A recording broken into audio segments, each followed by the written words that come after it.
Have you ever wondered what makes learning truly meaningful? In today's classroom, education is no longer just about teacher talking and student listening. Instead, it's about engaging learners, encouraging participation, and developing skills that last a lifetime. This is what we call learner centered teaching. Learner centered teaching, or LCT, is an approach where students are at the heart of learning process rather than being passive recipient of knowledge. Learners take an active role in exploring, discovering, and applying what they learn. In this model, the teacher is not just a lecturer but a facilitator, guide, and coach, helping students build knowledge for themselves. So, what makes learner-centered teaching different? Let's look at some of its key characteristics. 1. Active learning.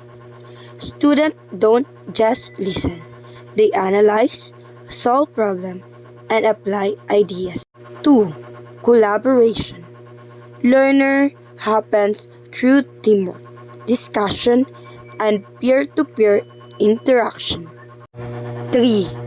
Student responsibility. Learners take ownership of their progress and decision. 4.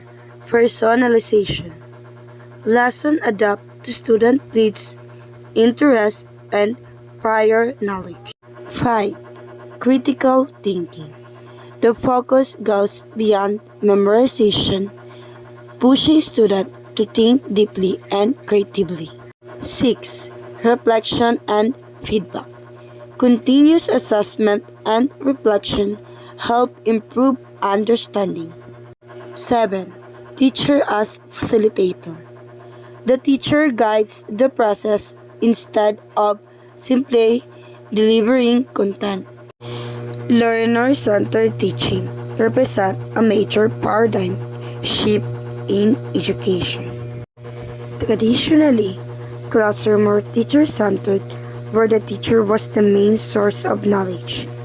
Lesson focus on memorization and success was measured mainly by tests. But with a learner-centered approach, the focus changes. Students become active participants. Learner is personalized and collaborative. Assessment goes beyond exam, including project, portfolios, and reflection. The goal is not just to cover content, but to build understanding, problem-solving skill, and lifelong learning habit. In short, learner-centered teaching transform classroom into space where students are engaged, motivated, and empowered to take charge of their learning.